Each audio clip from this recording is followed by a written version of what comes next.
Assalamualaikum warahmatullahi wabarakatuh. Sabahul khair. Kaifa halukum fi hadzal sabah? Alhamdulillah. Alhamdulillahi wa kafa wa salatuhu wa salamuhu ala nabiyil mustafa wa alihi wa sahbihi ahli sidqi wal wafa. Allahumma salli ala Muhammadinil mustafa wa ala alihi wa sahbihi ajma'in amma ba'd. Puji dan syukur kepada Allah Subhanahu wa taala. Alhamdulillah pada pagi hari ini kita masih dapat belajar bersama bahasa Arab untuk persiapan PTS yang insya Allah minggu depan kita akan tunaikan bersama. Nah, pada pertemuan hari ini kita akan membahas materi apa saja yang sudah kita pelajari pada pertemuan minggu-minggu sebelumnya. Yang pertama, tentu materi yang sudah kita pelajari adalah fi'il madhi. Ya. Al-fi'lul madhi. Nah, tentu ini adalah materi yang sudah pernah kita pelajari atau materi-materi yang ada di awal pertemuan kita sampai kurang lebih 3 atau 4 kali pertemuan. Nah, dalam pertemuan ini kita sudah mempelajari tentang apa itu fi'il dan apa itu madhi, serta apa itu fi'il madhi. Nah, perlu diingat bahwasanya fi'il madhi atau al-fi'lul madhi adalah kata kerja, ini fi'il ini artinya kata kerja yang keterangan waktunya telah lampau, telah lampau atau sudah dilaksanakan atau sudah dikerjakan. Jadi fi'il madhi adalah kata kerja yang keterangan waktunya sudah berlalu. Nah, dalam penjelasan fi'il madhi, dia tidak bisa berdiri sendiri. Dia memerlukan subjek atau pelaku yang melakukan pekerjaan tersebut. Pelaku dalam pekerjaan atau pelaku dalam kata ganti dalam bahasa Arab disebut dengan isim dhamir. Ya. Nah, isim dhamir ini sudah pernah kita bahas ya.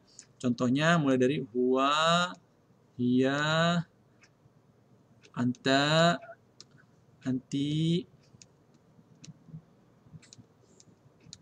ana, nahnu. Nah, dan juga beberapa contoh yang lain. Ada 14 isim dhamir, namun pada pertemuan atau di materi kelas 6 ini kita hanya belajar 6 dhamir atau 6 kata ganti saja.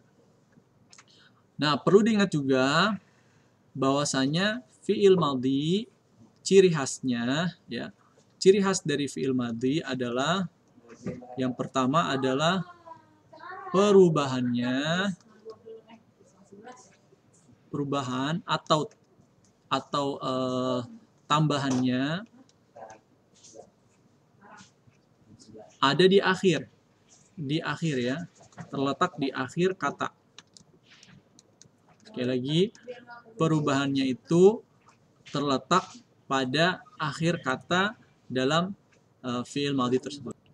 Dan ini berlaku sampai hari kiamat ya. Ini berlaku sampai hari kiamat. Jadi ingat-ingat kalau perubahannya itu ada di akhir kata setelah kata kerja, ya baik perubahan itu berupa harokat maupun tambahan huruf, maka dia bisa kita klasifikasikan ke dalam fi'il madhi. Oke, paham ya? Kita akan membuat contoh bagaimana fi'il madhi untuk dhamir huwa. Ya, dhamir huwa. Nah, fi'il madhi dhamir huwa tandanya adalah harokat akhirnya selalu fathah. Ya. Contohnya ada di kata dhahabun. Dhahabun. Nah, dalam fi'il madhi dhamir huwa kita perhatikan ya, kita tulis dulu kalimatnya. Ingat, harokat akhirnya yang tadinya dhahabun di sini mengganti atau berubah menjadi dhahaba. Ini paham ya? Ini berlaku di seluruh kata kerja.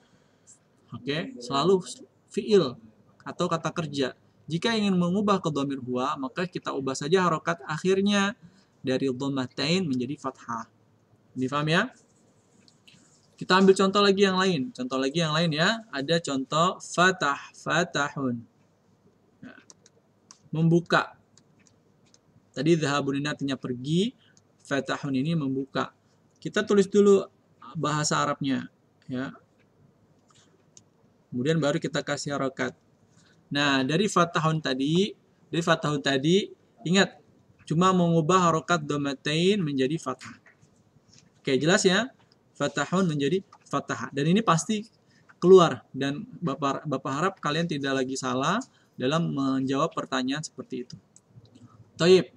Berikutnya kita masuk ke dhamir huwa, dhamir hiya ya. Tadi dhamir huwa sudah, sekarang kita masuk dhamir hiya. Oke. Hiya artinya adalah dia perempuan. Tadi huwa artinya adalah dia laki-laki. Nah, untuk dhamir hiya, tambahannya atau perubahannya diakhirkan ya.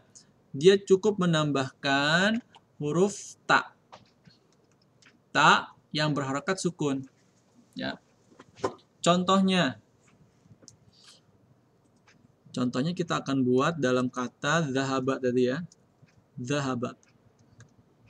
Zahaba. Dia telah pergi. Nah, sekarang kita mau mengubah ke dhamir hiya dari dhamir huwa. Tinggal tambahin aja ta. Oke. Saya ini dulu warnanya biar kita tahu bedanya. Oke.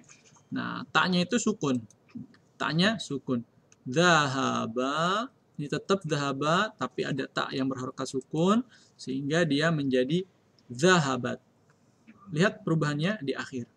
Kita contoh lagi. Fataha. Maka kalau tambahin tak sukun dari dhamir huwa menjadi dhamir hiya, ya, maka menjadi, ayo siapa yang bisa jawab? Nah, bagus. Fatahat. Fatahat. Nah, ini perubahan di akhir ya. Fatahat. Saya akan ganti warnanya. Biar kita bisa bisa mudah ya membedakannya. Cara warna. Fatahat. Oke. Fataha, fatahat. Fatahat. Oke. Perbedaannya, tambahan huruf ta di akhir. Oke, itu untuk dhamir hiya ya. Sekarang kita masuk dhamir anta. Nah, untuk dhamir anta, ya, dhamir anta. Untuk dhamir anta itu artinya adalah kamu laki-laki, ya. Sedangkan untuk anti, kamu perempuan. Bapak buat dua aja ya, karena anta dan anti cuma beda di harokat akhirnya aja. Tambahannya sama seperti dhamir hiya, yaitu tambahannya tak sukun, tapi bedanya untuk dhamir anta, taknya berharokat fathah. Kita coba dari kata zahabun ya. Dari kata zahaba tadi. Zahaba. Zahaba. Tambahin taknya. Oke, kita buat dulu ya zahaba. Contohnya zahaba. Nah, contohnya sehingga dia menjadi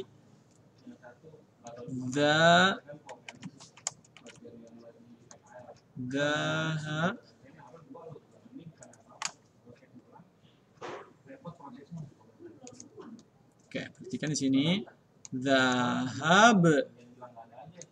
Nah, ini kan harusnya zahabata ya. Zahabata kalau tambahnya seperti itu, tapi dalam orang Arab tidak terbiasa mengucapkan sesuatu yang sulit. Jadi tinggal dia pantulkan saja. Kebetulan ba itu adalah bukan kebetulan ya, karena memang kalau zahabata agak sulit, maka disukunkan harokat sebelum huruf ta menjadi zahabta. Oke, sampai ini paham ya? Nah, begitu pula dengan dhamir anti. Nah, kita coba dhamir anti. Sama dhamir anti tadi, sama seperti dhamir anta, tambahinnya ta. Zahaba. Maka dia menjadi zahab. Tambahin tak sukun, tak berharokat kasrah. Menjadi zahabati. Oke, jelas ya? Zahabata, zahabati. Kalau kalian anggap Bapak menjelaskan terlalu cepat, kalian boleh ulang sampai apa? Sampai kalian paham. Oke, ini untuk domir anta dan domir anti. Kalau kita coba contoh yang lain, untuk contoh dari kata fataha ya. Kita ambil contoh fataha.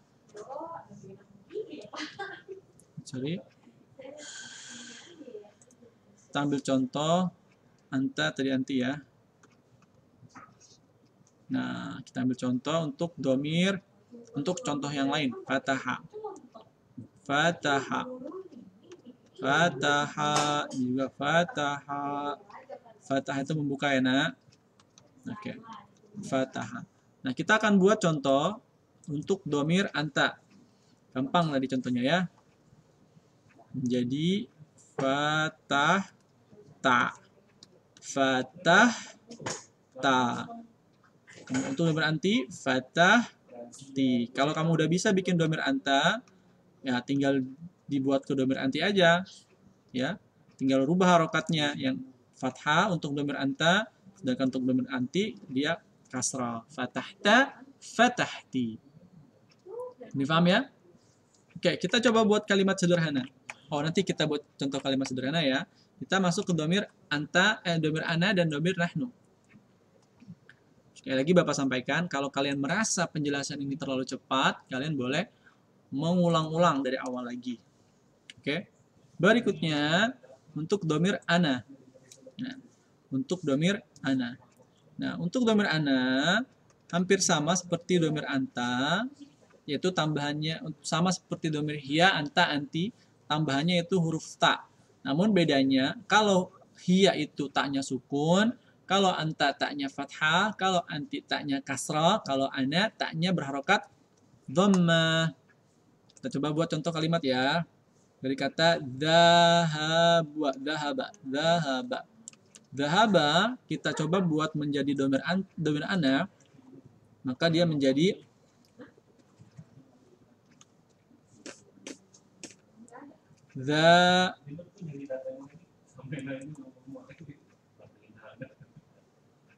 Oke. Dhahabtu. Dhahabtu. Jelas ya?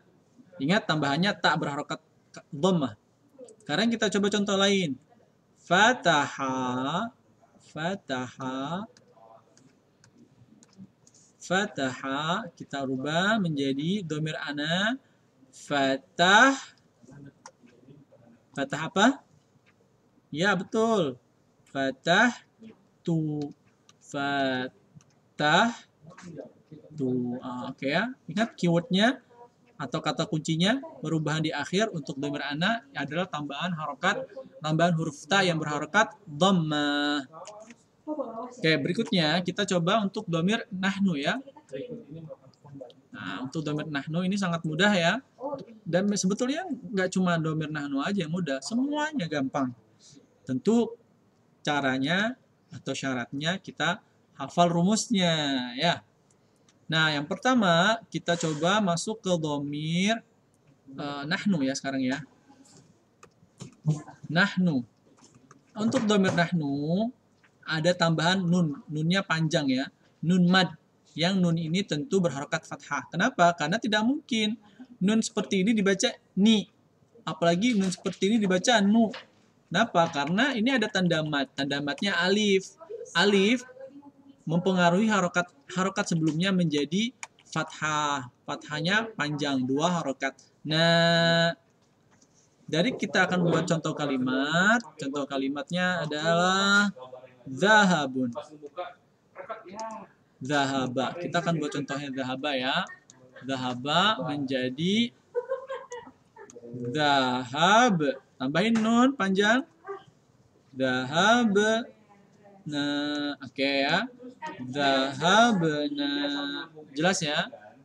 Kemudian ada kata lagi yang lain. Fataha. Fataha menjadi fatah. Betul, fatahna ya. Fatahna. Oke, jelas ya. Fatahna, dhahabna. Ingat tambahannya adalah huruf nun berharokat fathah. Taib, jelas ya. Sekali lagi, kalau misalnya masih kecepatan, boleh diulang lagi, diulang sampai paham, sampai paham, sampai paham. Oke. Oke, berikutnya kita akan coba contoh kalimat ya. Kita buat contoh kalimat. Contohnya Muhammad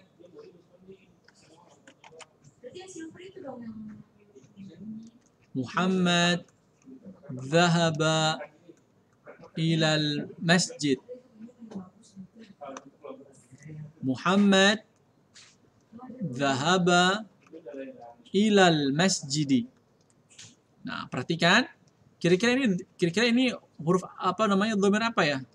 Perubahannya di harokat fathah. Betul. Dhamir huwa. Oke. Berikutnya kita masuk. Oh ya, agak lupa tadi ya. Kita ulang lagi.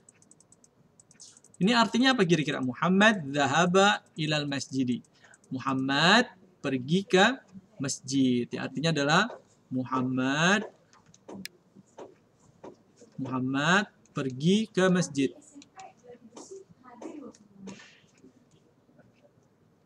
Atau telah pergi ke masjid. Itu terjemahan secara kata ya. Tapi maksudnya Muhammad sudah pergi. Ini paham ya? Dan pergi kalau dalam kata zahaba itu pergi tapi dia ada kemungkinan kembali lagi. Bukan pergi untuk selama-lamanya, tapi pergi untuk dia kembali lagi. Oke. Berikutnya kita akan contoh yang lain. Kita masuk ke contoh yang lain. Fatahna al-baba fis sabah.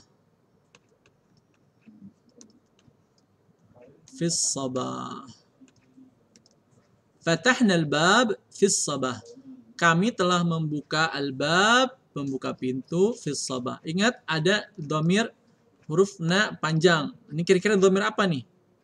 Nah, betul, dhamir nahnu. Maka artinya kami telah membuka al-baba, kami telah membuka pintu al-bab, pintu fis sabah di waktu pagi. Jadi pagi-pagi itu pintunya udah dibuka oleh kami. Oke, sampai ini paham ya? Satu lagi kita pakai contoh yang lain. Kita pakai kata yang lain. Tadi kan udah ada kata dhahaba, fataha. Sekarang Bapak pakai contoh qara'a. Qara'ta al-Qur'an. Kamu sudah membaca Al-Qur'an. Nah, kalau misalnya begini, ini bisa juga jadi pertanyaan. Qara'ta al-Qur'an, kamu sudah membaca Al-Qur'an. Bisa juga ditambahkan hal qara'tal Qur'an. Qara'tal Qur'an, apakah kamu sudah membaca Al-Qur'an? Ingat ta fathah, maka dia dhamirnya adalah anta ya. Dan ini adalah qara'a artinya membaca, tambahan dhamir anta atau tambahan huruf ta fathah, maka menjadi kamu sudah membaca Al-Qur'an. Biasanya seperti itu bertanya biasanya. Kamu sudah baca Al-Qur'an. Ini paham ya? Oke, itu untuk fi'il madhi. Ya, fi'il madhi.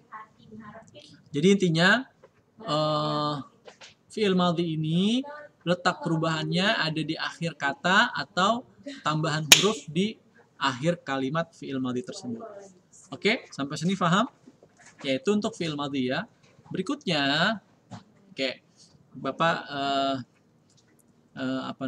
tidak kasih tugas untuk materi ini karena ini sudah pernah kita pelajari, jadi Bapak cuma mereview. Kalian tugasnya cuma mengulang aja. Mengulang, atau juga kalian boleh bikin kalimat sendiri ya. Juga itu lebih bagus. Ada contoh ada pembahasan berikutnya di bab 2 yaitu ada namanya al-fi'lu al-mudhari'. Al-fi'lu al-mudhari'. Nah, untuk fi'il mudhari' Bapak tidak uji semuanya karena fi'il mudhari' kita belum tuntas, baru sebagian saja. Bapak akan cuma tanya sedikit aja ya untuk fi'il mudhari'. Nah, untuk fi'il mudhari' secara bahasa, fi'il mudhari' artinya kata kerja. Ingat, fi'il itu artinya kata kerja.